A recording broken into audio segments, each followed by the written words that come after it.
ഈ വാർത്ത നിങ്ങൾക്കായി സമർപ്പിക്കുന്നത് കേരള വസ്ത്രാലയം, പട്ടാമ്പി റോഡ്, കുന്നംകുളം.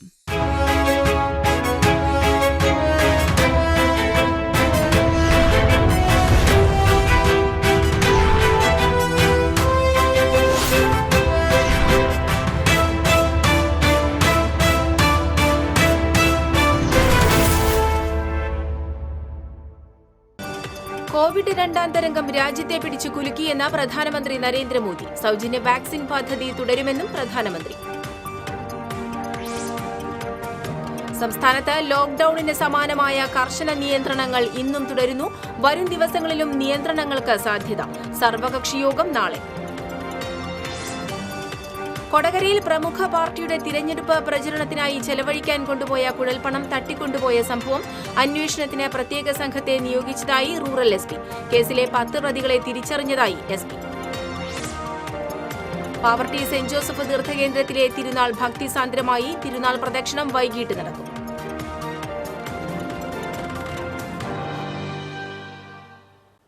വിശദമായ വാർത്തകൾ നോക്കാം. കോവിഡിന് എതിരെയുള്ള പോരാട്ടത്തിൽ കേന്ദ്രവും സംസ്ഥാനങ്ങളും ഒരുമിച്ചാണ് നീങ്ങുന്നതെന്ന് പ്രധാനമന്ത്രി നരേന്ദ്രമോദി. മൻ കി ബാത്തിലൂടെ രാജ്യത്തെ അഭിസംബോധന ചെയ്ത് സംസാരിക്കുകയായിരുന്നു അദ്ദേഹം. കോവിഡ് രണ്ടാം തരംഗം രാജ്യത്തെ പിടിച്ചു കുലുക്കി. കോവിഡിന് എതിരെയുള്ള പോരാട്ടത്തിൽ രാജ്യം ഒറ്റക്കെട്ടാണ്. കോവിഡിനെ നേരിടാൻ കേന്ദ്ര സംസ്ഥാന സർക്കാരുകൾ സാധ്യമായതെല്ലാം ചെയ്യുന്നുണ്ട്. 45 വയസ്സിന് മുകളിൽ ഉള്ളവർക്കുള്ള സൗജന്യ വാക്സിൻ സംസ്ഥാനങ്ങൾക്ക് നൽകിയിട്ടുണ്ട്. വാക്സിന്റെ നേട്ടങ്ങൾ ഉപയോഗിക്കാൻ സംസ്ഥാനങ്ങൾ തയ്യാറാകണമെന്നും പ്രധാനമന്ത്രി പറഞ്ഞു. രാജ്യത്ത് ആശങ്ക പടർത്തി കോവിഡ് കേസുകൾ കുതിച്ചുയരുന്നു. കഴിഞ്ഞ 24 മണിക്കൂറിനിടെ 3,49,691 പേർക്ക് രോഗം സ്ഥിരീകരിച്ചു. 2,767 പേർക്ക് കൂടി ജീവഹാനി സംഭവിച്ചതോടെ രാജ്യത്ത് കോവിഡ് ബാധിച്ച് മരിച്ചവരുടെ എണ്ണം 1,92,311 തുടർച്ചയായി 4ാം ദിവസമാണ് രാജ്യത്ത് 3 ലക്ഷത്തിലധികം പോസിറ്റീവ് കേസുകൾ റിപ്പോർട്ട് ചെയ്യുന്നത്. പല സംസ്ഥാനങ്ങളിലും മെഡിക്കൽ ഓക്സിജൻ ഉൾപ്പെടെയുള്ളവയുടെ ക്ഷാമം രോഗികൾക്ക് ജീവൻ നഷ്ടപ്പെടുന്നതിന് കാരണമാകുന്നത് വലിയ ആശങ്കയായി മാറിയിട്ടുണ്ട്. അതേസമയം കേരളത്തിൽ ഓക്സിജൻ ക്ഷാമമില്ലെന്ന് petroleum and explosive safety organisation വ്യക്തമാക്കി. കോവിഡ് കേസുകൾ എത്ര ഉയർന്നാലും പ്രതിസന്ധി മറികടക്കാനുള്ള സജ്ജീകരണങ്ങൾ 24 മണിക്കൂറും ഉറപ്പാക്കിയതായി പെസോ വക്താവ് അറിയിച്ചു. കോവിഡ് വർദ്ധിക്കുന്നത് മുൻകൂട്ടി കണ്ട് ഓക്സിജൻ സിലിണ്ടർ വിതരണവും വർദ്ധിപ്പിച്ചിട്ടുണ്ട്. വ്യാവസായിക ആവശ്യത്തിന് ഉപയോഗിക്കുന്ന സിലിണ്ടറുകളെ മെഡിക്കൽ സിലിണ്ടറുകളാക്കി മാറ്റി നൈട്രജൻ സിലിണ്ടറുകളും ഓക്സിജൻ സിലിണ്ടറുകളാക്കി മാറ്റിയിട്ടുണ്ട്. ലോക്ഡൌണിന് സമാനമായ കർശന നിയന്ത്രണങ്ങൾ സംസ്ഥാനത്ത് ഇന്നും തുടരുന്നു. നിയന്ത്രണങ്ങൾ നടപ്പാക്കുന്നുണ്ട് എന്ന് ഉറപ്പാക്കാൻ പോലീസിന്റെ വ്യാപകമായ പരിശോധന നടക്കുന്നുണ്ട്. അവശ്യ സർവീസുകൾ തടയില്ല, അനാവശ്യ യാത്രകൾ തടയും. പുറത്ത് ഇറങ്ങുന്നവർ കാരണം ബോധ്യപ്പെടുത്തുന്ന രേഖയോ സ്വയം തയ്യാറാക്കിയ സത്യപ്രസ്താവനയോ കയ്യിൽ കരുതണം. നിയന്ത്രണങ്ങൾ ലംഘിച്ചതിന് ഇന്നലെ സംസ്ഥാനത്ത് 5,371 കേസുകളും മാസ്ക് ധരിക്കാത്തതിന് 22,703 കേസുകളും എടുത്തിരുന്നു. സമ്പൂർണ്ണ അടച്ചിടൽ ഒഴിവാക്കാൻ വരും ദിവസങ്ങളിലും ലോക്ഡൌണിന് സമാനമായ നിയന്ത്രണങ്ങൾ ഏർപ്പെടുത്താൻ സാധ്യതയുണ്ട്. നിയന്ത്രണങ്ങൾ സംബന്ധിച്ചും കോവിഡ് പ്രതിരോധ നടപടികളും നാളെ നടക്കുന്ന സർവകക്ഷി യോഗം ചർച്ച ചെയ്യും. ശനിയും ഞായറും നടപ്പാക്കിയതുപോലെയുള്ള നിയന്ത്രണം വോട്ടെണ്ണൽ വരെയോ അത് കഴിഞ്ഞ് ഒരാഴ്ച കൂടിയോ വേണമെന്ന അഭിപ്രായവുമുണ്ട്. വാരാന്ത്യ നിയന്ത്രണങ്ങൾക്കിടയിലും ഗുരുവായൂർ ക്ഷേത്രത്തിൽ ഇന്ന് 87 വിവാഹങ്ങൾ നടന്നു. കോവിഡ് മാനദണ്ഡങ്ങൾ പാലിച്ച് ഓരോ വിവാഹ സംഘത്തിനുമൊപ്പം 12 പേരെ മാത്രമാണ് നടപ്പുരയിലേക്ക് പ്രവേശിപ്പിച്ചത്. മേടമാസത്തിലെ മുഹൂർത്തമുള്ള ദിവസമായതിനാൽ 138 വിവാഹങ്ങളാണ് ഇന്നത്തേക്ക് ഷീട്ടാക്കിയിരുന്നത്. കോവിഡ് നിയന്ത്രണങ്ങൾ കർശനമാക്കിയതിനാൽ 51 വിവാഹങ്ങൾ നടന്നില്ല. കോവിഡ് രണ്ടാം തരംഗത്തെ തുടർന്ന് ഗുരുവായൂരിൽ വിവാഹം നിർത്തിവെക്കാൻ ദുരന്ത നിവാരണ അതോറിറ്റി നിർദ്ദേശം നൽകിയിരുന്നു. എന്നാൽ നേരത്തെ ഷീട്ടാക്കിയിരുന്ന വിവാഹങ്ങൾ റദ്ദാക്കുന്നതിൽ പ്രതിഷേധമുയർന്നതോടെ ജില്ലാ ഭരണകൂടം അനുമതി നൽകുകയായിരുന്നു. ഉച്ചയോടെ വിവാഹ സംഘങ്ങൾ മടങ്ങിയതോടെ ക്ഷേത്ര പരിസരം വിജനമായി. ദർശനത്തിന് തിരക്ക് കുറവായിരുന്നു. ഓൺലൈനിൽ ബുക്ക് ചെയ്യുന്നവർക്കാണ് ക്ഷേത്രത്തിൽ പ്രവേശിച്ച് ദർശനത്തിന് അനുമതിയുള്ളത്. ക്ഷേത്രനടയിലെ വ്യാപാര സ്ഥാപനങ്ങളും അടഞ്ഞുകിടക്കുകയാണ്. ബംഗളൂരുവിൽ കോവിഡ് ബാധിച്ച് പുത്തൻപീടിക സ്വദേശി മരിച്ചു. ചിറമ്മൽ പുള്ളൂക്കാരൻ കുഞ്ഞുപാലുവിന്റെ മകൻ 50 വയസ്സുള്ള റഫേൽ എന്ന നാപ്പാണ് മരിച്ചത്. സംസ്കാരം പിന്നീട് ബംഗളൂരുവിൽ നടത്തും. റാഫേലിന് ശനിയാഴ്ചയാണ് കോവിഡ് സ്ഥിരീകരിച്ചത്. എയ്യാൽ സ്വദേശി കോവിഡ് ബാധിച്ചു മരിച്ചു. കരുമത്ത് ഞാലിൽ 68 വയസ്സുള്ള കുഞ്ഞുമോനാണ് മരിച്ചത്. ഒരാഴ്ച മുൻപാണ് കോവിഡ് സ്ഥിരീകരിച്ചത്. മെഡിക്കൽ കോളേജ് ആശുപത്രിയിൽ ചികിത്സയിലിരിക്കെയാണ് മരണം സംഭവിച്ചത്. കോവിഡ് ബാധിച്ച് ചികിത്സയിലായിരുന്ന മേലടൂർ സ്വദേശി മരിച്ചു. മേലടൂർ വിധേയത്തിൽ 63 വയസ്സുള്ള ദേവസിക്കുട്ടിയാണ് മരിച്ചത്. ഒരാഴ്ചയോളമായി എറണാകുളത്തെ സ്വകാര്യ ആശുപത്രിയിൽ ചികിത്സയിലായിരുന്നു. കോവിഡ് ബാധിച്ച് തൃശൂർ കോർപ്പറേഷൻ വൈദ്യുതി വിഭാഗം ഓവർസിയർ മരിച്ചു. തിരുവനന്തപുരം നാവായിക്കുളം സ്വദേശി 55 വയസ്സുള്ള എൻ രാധാകൃഷ്ണനാണ് മെഡിക്കൽ കോളേജിൽ ചികിത്സയിലിരിക്കെ മരിച്ചത്. കൊടകരയിൽ പ്രമുഖ പാർട്ടിയുടെ തിരഞ്ഞെടുപ്പ് പ്രചരണത്തിനായി ചെലവഴിക്കാൻ കൊണ്ടുപോയ കുഴൽപ്പണം തട്ടിക്കൊണ്ടുപോയ സംഭവം അന്വേഷിക്കാൻ പ്രത്യേക സംഘത്തെ നിയോഗിച്ചു. ചാലക്കുടി ഡിവൈഎസ്പി ജിജിമോന്റെ നേതൃത്വത്തിലുള്ള സംഘത്തിനാണ് അന്വേഷണ ചുമതല. കേസിലെ 10 പ്രതികളെ പോലീസ് തിരിച്ചറിഞ്ഞിട്ടുണ്ട്. ഏപ്രിൽ 2-ന് കാറിൽ കടത്തിയ 3 കോടിയോളം രൂപയാണ് കുപ്രസിദ്ധ ഗുണ്ടാ നേതാവിന്റെ സഹായത്തോടെ തട്ടിയെടുത്തത്. കൃത്രിമമായി സൃഷ്ടിച്ച കാർ അപകടത്തിലൂടെയാണ് 3 കാറുകളിലെത്തിയ സംഘം പണം തട്ടിയെടുത്തത്. പണവുമായി എത്തിയ കാറിന്റെ ഡ്രൈവർ കോഴിക്കോട് സ്വദേശി ഷംജീർ നൽകിയ പരാതിയിലാണ് അന്വേഷണം നടക്കുന്നത്. പാവർട്ടി സെന്റ് ജോസഫ് തീർത്ഥകേന്ദ്രത്തിലെ തിരുനാൾ ഭക്തിസാന്ദ്രമായി. രാവിലെ നടന്ന ആഘോഷമായ തിരുനാൾ ഗാനപൂജയ്ക്ക് ഡോളേഴ്സ് ബസിലിക്ക വികാരി ഫാദർ നോബി അമ്പൂക്കൻ മുഖ്യ കാർമ്മികനായി. ഫാദർ വിൻസെന്റ് ആലപ്പാട്ട് തിരുനാൾ സന്ദേശം നൽകി. ഫാദർ ഡെന്നീസ് മാറോക്കി സഹകാർമ്മികനായി. കോവിഡ് നിയന്ത്രണങ്ങൾ പാലിച്ച് പൊതുജന സാന്നിധ്യമില്ലാതെ കാർമ്മികരും സംഘാടകരും മാത്രമായിട്ടാണ് ഇത്തവണ തിരുനാൾ ആചരിച്ചത്. വൈകിട്ട് 5 മണിക്കുള്ള ആഘോഷമായ ദിവ്യബലിയെ തുടർന്ന് തിരുനാൾ സംഘാടക സമിതി പ്രതിനിധികൾ മാത്രം പങ്കെടുത്ത തിരുനാൾ പ്രദക്ഷിണം നടന്നു. തീർത്ഥകേന്ദ്രം റെക്ടർ ഫാദർ ജോൺസൺ ഐനിക്കൽ, തീർത്ഥകേന്ദ്രം അസിസ്റ്റന്റ് വികാരിമാരായ father Livin Choondal, father Alex Maprani, managing trustee T Babu എന്നിവർ തിരുനാൾ ചടങ്ങുകൾക്ക് നേതൃത്വം നൽകി. പ്രത്യേക പാസില്ലാത്ത ആരെയും തീർത്ഥകേന്ദ്ര പരിസരത്തേക്ക് പ്രവേശിപ്പിക്കുന്നില്ല. നിയമസഭാ തിരഞ്ഞെടുപ്പിന്റെ വോട്ടെണ്ണലിന് ഒരാഴ്ച മാത്രം ബാക്കി. വോട്ടെണ്ണൽ കേന്ദ്രങ്ങളിൽ കോവിഡ് പ്രതിരോധ നടപടികൾ കർശനമാക്കാൻ തിരഞ്ഞെടുപ്പ് കമ്മീഷൻ നിർദ്ദേശം നൽകി. വോട്ടെണ്ണൽ കേന്ദ്രങ്ങളുടെ എണ്ണം കൂട്ടിയത് ഉൾപ്പെടെയുള്ള പ്രതിരോധ നടപടികൾ കമ്മീഷൻ സ്വീകരിച്ചിട്ടുണ്ട്. സർക്കാർ നിർദ്ദേശിക്കുന്ന പ്രോട്ടോകോൾ നടപ്പാക്കി വോട്ടെണ്ണൽ നടത്തി തിരഞ്ഞെടുപ്പ് നടപടികൾ പൂർത്തിയാക്കാനാണ് കമ്മീഷന്റെ തീരുമാനം. അടുത്ത ഞായറാഴ്ചയാണ് സംസ്ഥാനത്ത് വോട്ടെണ്ണൽ നടക്കുന്നത്. ഫലപ്രഖ്യാപന ദിവസം കൂട്ടം കൂടിയുള്ള ആഘോഷങ്ങൾ വേണ്ട എന്ന നിലപാടാണ് കമ്മീഷൻ മുന്നോട്ട് വെച്ചിട്ടുള്ളത്. വിവിധ മുന്നണി നേതാക്കൾ ഇത് അംഗീകരിച്ച് മുന്നോട്ട് വന്നിട്ടുണ്ട്. ഇത് സംബന്ധിച്ചും നാളെ നടക്കുന്ന സർവകക്ഷി യോഗത്തിൽ തീരുമാനമുണ്ടായേക്കും.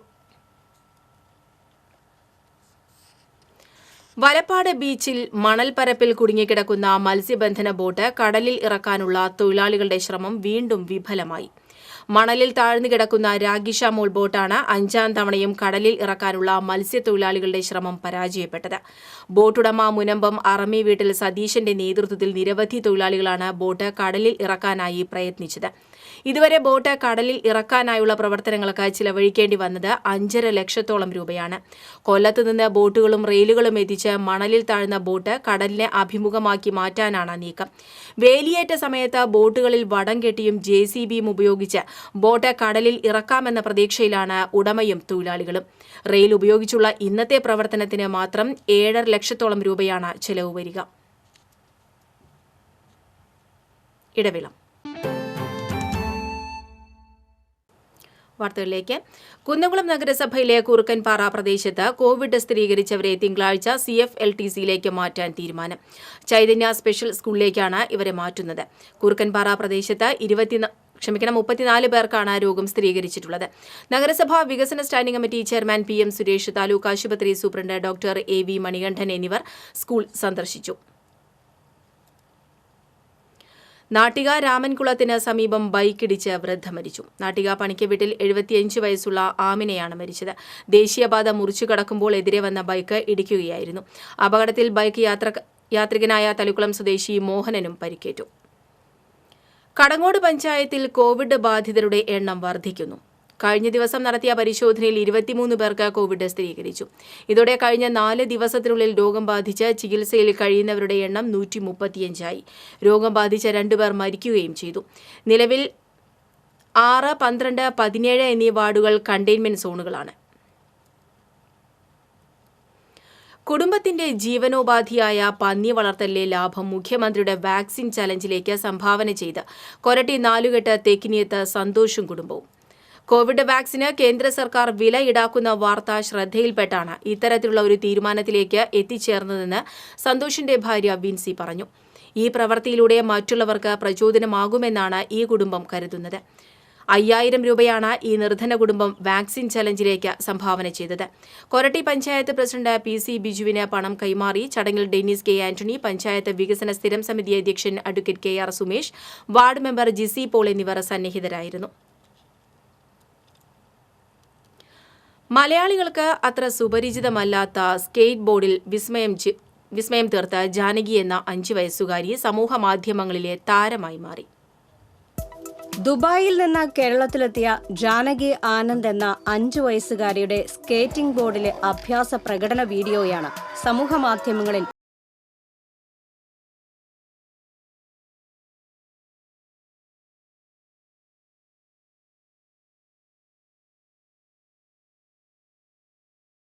കൊച്ചി കലൂർ ജവഹർലാൽ നെഹ്റു സ്റ്റേഡിയത്തിന്റെ സമീപം മറ്റു കുട്ടികൾ സ്കേറ്റിംഗ് ബോർഡിലെ സ്റ്റെയർ ഷഡിംഗ് എന്ന അഭ്യാസ പ്രകടനം നടത്തുന്നത് കണ്ടപ്പോൾ കഴിഞ്ഞ 1 വർഷമായി ദുബായിൽ സ്കേറ്റ് ബോർഡ് അഭ്യസിക്കുന്ന ജാനകിക്ക് ഒരു മോഹം.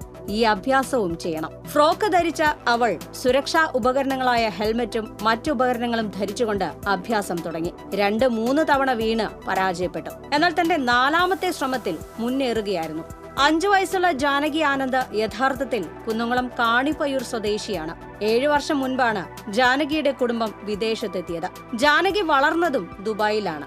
ഏതാനും വർഷം മുൻപ് അച്ഛൻ ആനന്ദ് തമ്പിയാണ് കുടുംബത്തിൽ ആദ്യമായി സ്കേറ്റിംഗ് ബോർഡ് പരിചയപ്പെടുത്തുന്നത്. ജാനകിയുടെ സഹോദരൻ റഹാനും പിന്നാലെ അന്ന് 2 വയസ്സുണ്ടായിരുന്ന ജാനകിയും അഭ്യാസം സ്വായത്തമാക്കുകയായിരുന്നു. ഒരുപക്ഷെ ഇന്ത്യയിൽ ഏറ്റവും പ്രായം കുറഞ്ഞ സ്കേറ്റ് ബോർഡറുകളിൽ ഒരാളാകാം ജാനകി. നിലവിൽ 5 സംസ്ഥാനങ്ങളെ ഉൾക്കൊള്ളുന്ന ദക്ഷിണേന്ത്യൻ പര്യടനത്തിലാണ് ഈ കുരുന്ന്. കൈകാലുകളിലെ എണ്ണമറ്റ മുറിപ്പാടുകളും വേദനയും കണക്കിലെടുക്കാതെ സ്ഥിരോത്സാഹത്തോടെ ജാനു മുന്നേറുമ്പോൾ അവൾക്ക് പ്രോത്സാഹനം നൽകുക എന്ന ഉത്തരവാദിത്തമാണ് തങ്ങൾ നിർവഹിക്കുന്നതെന്നും രാജ്യത്തിന്റെ അഭിമാനമായി ജാനകി മാറണമെന്നാണ് തങ്ങളുടെ ആഗ്രഹമെന്നും അമ്മ ജിൻസി പറഞ്ഞു. ജപ്പാനിൽ നിന്ന് ഒരു 13 ഇയേഴ്സ് ആയിട്ടുള്ള ഒരു പെൺകുട്ടിയാണ് ഇത് ചെയ്യുന്നെങ്കിൽ,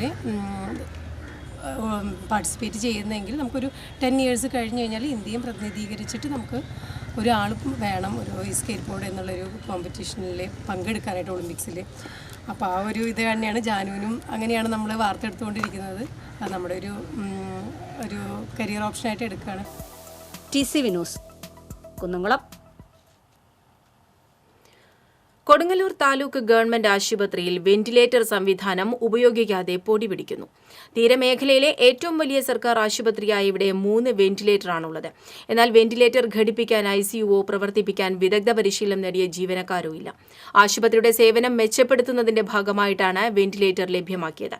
കോവിഡ് വ്യാപന കാലത്ത് രോഗികൾക്ക് വെന്റിലേറ്ററിന്റെ സഹായം വേണ്ടിവന്നാൽ തൃശൂർ മെഡിക്കൽ കോളേജ് ആശുപത്രിയെ ആശ്രയിക്കേണ്ടി വരും. ഈയിടെ ഉദ്ഘാടനം ചെയ്ത ബഹുനില കെട്ടിടത്തിൽ ICU ഉൾപ്പെടെയുള്ള സംവിധാനങ്ങൾ ഒരുക്കാനാകുമെന്ന പ്രതീക്ഷയിലാണ് അധികൃതർ. കാട്ടകമ്പാൽ പഞ്ചായത്തിലെ പഴഞ്ഞി കൂട്ടുകൃഷി സംഘത്തിന്റെ പാടശേഖരത്തിൽ കൊയ്ത്തു കഴിഞ്ഞ 1000കണക്കിന് മെട്രിക് ടൺ നെല്ല് കെട്ടിക്കിടക്കുന്നു. സപ്ലൈകോ നെല്ല് ഏറ്റെടുക്കാത്തതാണ് പ്രതിസന്ധിയായത്. ദിവസവും 60,000 കിലോ നെല്ല് കയറ്റിപ്പോകുന്ന ഇടമാണിത്. 800 ഏക്കറിൽ പരന്നുകിടക്കുന്ന പാടശേഖരത്തിലെ 700 ഏക്കറിലധികം കൊയ്ത്തു കഴിഞ്ഞു. നിലവിൽ 1500 മെട്രിക് ടൺ നെല്ല് കൊയ്ത്തു കഴിഞ്ഞ് ഏറ്റെടുക്കാൻ ആളില്ലാതെ കിടക്കുകയാണ്. സർക്കാർ തലത്തിൽ കിലോയ്ക്ക് 28 രൂപ നിരക്കിൽ സപ്ലൈകോയാണ് നെല്ല് ഏറ്റെടുക്കേണ്ടത്. കഴിഞ്ഞ ആഴ്ചയിൽ 3 ദിവസം മാത്രം സപ്ലൈകോ നെല്ല് ഏറ്റെടുത്തു. അതിനുശേഷം കൊയ്ത നെല്ല് മുഴുവൻ പെരുവഴിയിലാണ്. മഴ പെയ്താൽ കർഷകരുടെ അധ്വാനം മുഴുവൻ നശിക്കുന്ന അവസ്ഥയാണ് നിലവിലുള്ളത്. കാട്ടക്കമ്പൽ പഞ്ചായത്തിലെ കർഷകർ അനുഭവിക്കുന്ന പ്രശ്നങ്ങളും അനിശ്ചിതാവസ്ഥയും അധികൃതർ കാണുന്നില്ലെന്ന് BJP ആരോപിച്ചു. അധികാരികൾ വിഷയത്തിൽ വേണ്ട നടപടികൾ അടിയന്തരമായി സ്വീകരിക്കണമെന്നും അല്ലാത്തപക്ഷം പരിഹാരം കാണാൻ BJP തയ്യാറാണെന്നും BJP കുന്നംകുളം നിയോജകമണ്ഡലം general secretary PJ Jabeen, OBC Morcha നിയോജകമണ്ഡലം സെക്രട്ടറി ബൈജു, അരുൺ പാലാട്ടുമുറി എന്നിവർ പറഞ്ഞു. TCV Kunnamkulam. Kallur West Holy Mary Rosary പള്ളിക്ക് മുന്നിലെ അപകട വളവിൽ കത്തോലിക്ക കോൺഗ്രസിന്റെ ആഭിമുഖ്യത്തിൽ കോൺവെക്സ് മിററുകൾ സ്ഥാപിച്ചു. വികാരി ഫാദർ ജോളി ചിറമൽ ഉദ്ഘാടനം ചെയ്തു. കത്തോലിക്ക കോൺഗ്രസ് പ്രസിഡന്റ് ജോബിൻസ് എക്കാടൻ അധ്യക്ഷനായി. ഡീക്കൻ ഹാഡ്ലി നീലങ്കാവിൽ, കത്തോലിക്ക Congress forane president Manoj, Paul Vattakuzhi, Rafi ചെറുവാൾക്കാരൻ, Joshi Thaliyaparambil എന്നിവർ സംസാരിച്ചു. ജേർണലിസത്തിൽ റാങ്ക് നേട്ടവുമായി ബങ്ങാരപ്പള്ളി സ്വദേശിനി വൃന്ദ സുകുമാരൻ. വെട്ടേക്കാട്ട് സുകുമാരന്റെയും ശാന്തയുടെയും മകളായ വൃന്ദ മദ്രാസ് യൂണിവേഴ്സിറ്റിയുടെ MA ജേർണലിസം ആൻഡ് കമ്മ്യൂണിക്കേഷൻ പരീക്ഷയിലാണ് 3ാം റാങ്ക് കരസ്ഥമാക്കിയത്. സഹപാഠിയും ബങ്ങാരപ്പള്ളി സ്വദേശിനിയുമായ അഞ്ജലി കൃഷ്ണയ്ക്കായിരുന്നു 2ാം റാങ്ക്. കൊടുങ്ങല്ലൂരിൽ പൊതുമരാമത്ത് വകുപ്പിന് കീഴിലുള്ള റോഡിലെ ഹമ്പ് ഒഴിവാക്കിയത് അപകടങ്ങൾക്ക് കാരണമാകുമെന്ന് ആക്ഷേപം. ശൃംഗപുരം P. ഭാസ്കരൻ സ്മാരക സ്കൂൾ മുതൽ TKS പുരം വരെയുള്ള റോഡിലാണ് നിലവിലുണ്ടായിരുന്ന ഹമ്പുകൾ നീക്കം ചെയ്തത്. 4 വിദ്യാലയങ്ങൾ സ്ഥിതി ചെയ്യുന്ന റോഡിൽ നിയന്ത്രണമില്ലാതെ വാഹനങ്ങൾ പായുന്നത് അപകടത്തിന് ഇടയാക്കുമെന്ന് ചൂണ്ടിക്കാണിക്കുന്നു. പ്രാദേശിക ഇടപെടലിനെ തുടർന്നാണ് ഇവിടെ ഹമ്പുകൾ ഒഴിവാക്കിയത് എന്നും സൂചനയുണ്ട്. കൊച്ചിൻ പാലത്തിന് സമീപം മരിച്ച നിലയിൽ കണ്ടെത്തിയ മധ്യവയസ്കന് കോവിഡ്. ചെറുതുരുത്തി മുസ്ലിം പള്ളിക്ക് സമീപം താമസിക്കുന്ന പൂവത്തിങ്കൽ പറമ്പിൽ വീട്ടിൽ 50 വയസ്സുള്ള അബ്ദുൾ റഹ്മാനെയാണ് വെള്ളിയാഴ്ച രാത്രി കൊച്ചിൻ പാലത്തിന് സമീപം മരിച്ച നിലയിൽ കണ്ടെത്തിയത്. തുടർന്ന് നാട്ടുകാരും ബന്ധുക്കളും ചേർന്ന് മെഡിക്കൽ കോളേജിലെ മോർച്ചറിയിലേക്ക് മാറ്റി. ശനിയാഴ്ച നടന്ന കോവിഡ് പരിശോധനയിലാണ് അബ്ദുൾ റഹ്മാന് കോവിഡ് സ്ഥിരീകരിച്ചത്. രക്തക്ഷാമ പ്രതിസന്ധി മുൻകൂട്ടി കണ്ട് കൂട്ട രക്തദാനം ചെയ്യാൻ യുവാക്കൾ രംഗത്തെത്തി. Blood donors Kerala, Thrissur, Balebhesh charitable trust എന്നിവയുടെ നേതൃത്വത്തിൽ 100ഓളം പേർ രക്തം ദാനം ചെയ്തു. IMA ബ്ലഡ് ബാങ്കിലാണ് രക്തദാനം നടന്നത്. മെയ് 1 മുതൽ 18 വയസ്സിന് മുകളിലുള്ള എല്ലാവർക്കും കോവിഡ് വാക്സിനേഷൻ തുടങ്ങുന്ന പശ്ചാത്തലത്തിലാണ് വരും ദിവസങ്ങളിൽ രക്തദാനം കൂടുതൽ പ്രോത്സാഹിപ്പിക്കുന്നത്. വാക്സിൻ എടുത്തവർ 2ാമത്തെ ഡോസ് വാക്സിൻ എടുത്ത് 28 ദിവസം കഴിഞ്ഞ് രക്തദാനം ചെയ്യാനാകൂവെന്ന മുന്നറിയിപ്പിനെ തുടർന്നാണ് രക്തക്ഷാമം ഒഴിവാക്കാൻ ബ്ലഡ് ബാങ്കുകൾ മുൻകരുതലായി രക്തം ശേഖരിക്കുന്നത്. ഇടവേള. വാർത്തകളിലേക്ക്. മലക്കപ്പാറ ഗവൺമെന്റ് UP സ്കൂളിൽ സൂക്ഷിച്ചിരുന്ന 24 ചാക്ക് അരി ആനക്കൂട്ടം ഭക്ഷിച്ചു. ശനിയാഴ്ച പുലർച്ചെ എത്തിയ ആനകളാണ് അരി തിന്നു തീർത്തത്. സ്റ്റോർ മുറിയിൽ 2 ചാക്ക് അരി മാത്രമേ അവശേഷിച്ചിട്ടുള്ളൂ. കെട്ടിടത്തിന്റെ ജനൽപാളികൾ തകർത്താണ് 7 ആനകൾ അകത്ത് കടന്നത്. നേരത്തെ ചെക്ക് പോസ്റ്റ് പരിസരത്ത് പ്രത്യക്ഷപ്പെട്ട 9 ആനകൾ മാരിയമ്മൻ കോവിലിന്റെ ചുമർ തകർക്കാൻ ശ്രമം നടത്തി. നാട്ടുകാർ ബഹളം വെച്ചതിനെ തുടർന്ന് ഇവ സ്കൂളിലേക്ക് നീങ്ങുകയായിരുന്നു. തൃശൂർ ഗവൺമെന്റ് മെഡിക്കൽ കോളേജ് ആശുപത്രിയിൽ കോവിഡ് രോഗികൾ നിറയുന്നു. വാർഡുകളിൽ കട്ടിലുകൾ നിറഞ്ഞതിനാൽ നിലത്ത് കിടത്തിയാണ് ചികിത്സ തുടരുന്നത്. പുതിയ ആശുപത്രിയിൽ 4 വാർഡുകളും നെഞ്ചുരോഗ ആശുപത്രിയിലെ 2 വാർഡുകളും നിറഞ്ഞു. ICU കിടക്കകളിലും ഒഴിവില്ല. ഇതേ തുടർന്നാണ് രോഗികളെ നിലത്ത് കിടത്തേണ്ട സാഹചര്യം ഉണ്ടായിട്ടുള്ളത്. ഒരു വാർഡിൽ 60 രോഗികൾക്കുള്ള കിടക്കകളാണ് ഉള്ളതെങ്കിലും ശരാശരി 80 രോഗികൾ ഓരോ വാർഡിലുമുണ്ട്. കോവിഡിനായി കൂടുതൽ സ്ഥലം ഒരുക്കേണ്ടി വന്നാൽ മറ്റ് ഗുരുതരമായ അസുഖങ്ങളുള്ള രോഗികളുടെ ചികിത്സയെ ബാധിക്കുമെന്ന ആശങ്കയും ഉയർന്നുകഴിഞ്ഞു. നാട്ടിക പള്ളം ബീച്ചിൽ കുപ്രസിദ്ധ ഗുണ്ട കരിപ്പായി രമേശിനെ ആക്രമിച്ച കേസിൽ ഒരാളെ വലപ്പാട് പോലീസ് അറസ്റ്റ് ചെയ്തു. വലപ്പാട് കോടൻവളവ് സ്വദേശി തൈവളപ്പിൽ സുമോദാണ് അറസ്റ്റിലായത്. Valappad SHO K. സുമേഷിന്റെ നേതൃത്വത്തിലുള്ള സംഘമാണ് പ്രതിയെ അറസ്റ്റ് ചെയ്തത്. നാട്ടിക പള്ളം ബീച്ച് സ്വദേശി രമേശ് എന്ന കരിപ്പായി രമേശിനെ ആക്രമിച്ച കേസിലാണ് അറസ്റ്റ്. കഴിഞ്ഞ വെള്ളിയാഴ്ച രാത്രി 11 മണിയോടെ പള്ളം ബീച്ചിൽ വെച്ചായിരുന്നു ആക്രമണം നടന്നത്. സുമോദും 2 കൂട്ടാളികളും ചേർന്ന് കരിപ്പായി രമേശിനെ ഇരുമ്പ് പൈപ്പ് കൊണ്ട് ആക്രമിക്കുകയായിരുന്നു. ആക്രമണത്തിൽ രമേശിന്റെ ഇരുകാലുകളും കൈയും ഒടിഞ്ഞിരുന്നു. ഇയാൾ തൃശൂർ മെഡിക്കൽ കോളേജ് ആശുപത്രിയിൽ ചികിത്സയിലാണ്. നിരവധി ക്രിമിനൽ കേസുകളിൽ പ്രതിയാണ് കരിപ്പായി രമേശ്. അറസ്റ്റിലായ സുമോദും അടിപിടി കേസുകളിൽ പ്രതിയാണ്. നിലവിൽ അറസ്റ്റിലായ സുമോദിനെ കഴിഞ്ഞ വർഷം പള്ളം ബീച്ചിൽ തടഞ്ഞു നിർത്തി ആക്രമിച്ച കേസിൽ പ്രതിയായിരുന്നു Karippayi Ramesh. SI Naushad Ibrahim, junior SI Mithun Mohan, grade SI AC Shaju എന്നിവരും പ്രതിയെ പിടികൂടിയ സംഘത്തിൽ ഉണ്ടായിരുന്നു. കുറഞ്ഞത് 2 ആഴ്ചത്തേക്കെങ്കിലും ലോക്ഡൌൺ പരിഗണിക്കണമെന്ന് Kerala government medical college teachers association സർക്കാരിനോട് ആവശ്യപ്പെട്ടു. മെഡിക്കൽ കോളേജുകളിൽ തീവ്രത കുറഞ്ഞ കോവിഡ് രോഗികൾക്ക് പകരം അത്യാസന്നരെയും ഓക്സിജനും വെന്റിലേറ്റർ സൗകര്യവും ആവശ്യമുള്ളവരെയും മാത്രം പ്രവേശിപ്പിക്കണമെന്ന് KGMSTA സർക്കാരിനോട് ആവശ്യപ്പെട്ടിട്ടുണ്ട്. പിറന്നാൾ ആഘോഷിക്കാതെ മുഖ്യമന്ത്രിയുടെ കോവിഡ് ദുരിതാശ്വാസ നിധിയിലേക്ക് സംഭാവന നൽകി മാതൃകയാവുകയാണ് പാഞ്ഞാൾ സ്വദേശി സേതുമാധവൻ. ഉണ്ടിക്കൽ വീട്ടിൽ സേതുമാധവൻ എന്ന 83-കാരനാണ് ആഘോഷപൂർവ്വം നടത്താനിരുന്ന തന്റെ പിറന്നാൾ മാറ്റിവെച്ച് ആ പണം മുഖ്യമന്ത്രിയുടെ കോവിഡ് ദുരിതാശ്വാസ നിധിയിലേക്ക് നൽകിയത്. റിട്ടയർഡ് KSRTC ഡ്രൈവറും ചേലക്കര CITU ഏരിയ വൈസ് പ്രസിഡന്റും ഓട്ടോ തൊഴിലാളി യൂണിയൻ ജില്ലാ കമ്മിറ്റി മെമ്പറുമാണ് UR പ്രദീപ് MLA വീട്ടിലെത്തി തുക ഏറ്റുവാങ്ങി. Pazhayannur block panchayat president KM Ashraf സന്നിഹിതനായിരുന്നു. ഗുരുവായൂർ സെന്റ് ആന്റണീസ് പള്ളി തിരുനാളിന് കൊടിയേറി. വികാരി ഫാദർ സെബി ചിറ്റിലപ്പിള്ളിയെ കൊടിയേറ്റം നിർവഹിച്ചു. മെയ് 1, 2 തീയതികളിലാണ് തിരുനാൾ. ദീപാലങ്കാര സ്വിച്ച് ഓൺ 30-ന് police academy commandant CV Pappachan നിർവഹിക്കും. തിരുനാൾ ദിവസമായ ഞായറാഴ്ച രാവിലെ 9:30-ന് തിരുനാൾ ദിവ്യബലിക്ക് ഫാദർ പ്രകാശ് പുത്തൂർ മുഖ്യ കാർമ്മികനാകും. ഫാദർ ഡേവിസ് പേരാമംഗലത്ത് സന്ദേശം നൽകും. പ്രധാന വാർത്തകൾ ഒരിക്കൽ കൂടി.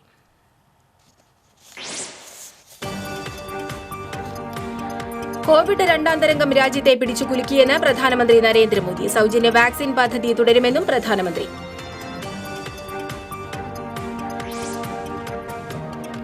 സംസ്ഥാനത്ത് ലോക്ഡൌണിന് സമാനമായ കർശന നിയന്ത്രണങ്ങൾ ഇന്നും തുടരുന്നു. വരും ദിവസങ്ങളിലും നിയന്ത്രണങ്ങൾക്ക് സാധ്യത. സർവകക്ഷി യോഗം നാളെ. കൊടകരയിൽ പ്രമുഖ പാർട്ടിയുടെ തിരഞ്ഞെടുപ്പ് പ്രചരണത്തിനായി ചെലവഴിക്കാൻ കൊണ്ടുപോയ കുഴൽപ്പണം തട്ടിക്കൊണ്ടുപോയ സംഭവം. അന്വേഷണത്തിന് പ്രത്യേക സംഘത്തെ നിയോഗിച്ചതായി റൂറൽ SP. കേസിലെ 10 പ്രതികളെ തിരിച്ചറിഞ്ഞതായി SP. പാവർട്ടി സെന്റ് ജോസഫ് തീർത്ഥകേന്ദ്രത്തിലെ തിരുനാൾ ഭക്തിസാന്ദ്രമായി. തിരുനാൾ പ്രദക്ഷിണം വൈകിട്ട് നടക്കും.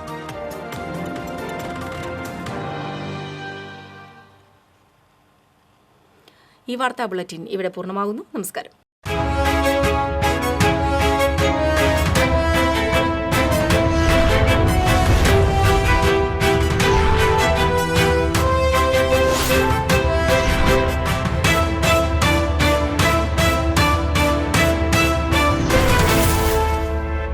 ഈ വാർത്ത നിങ്ങൾക്കായി സമർപ്പിച്ചത് കേരള വസ്ത്രാലയം, പട്ടാമ്പി റോഡ്, കുന്നംകുളം.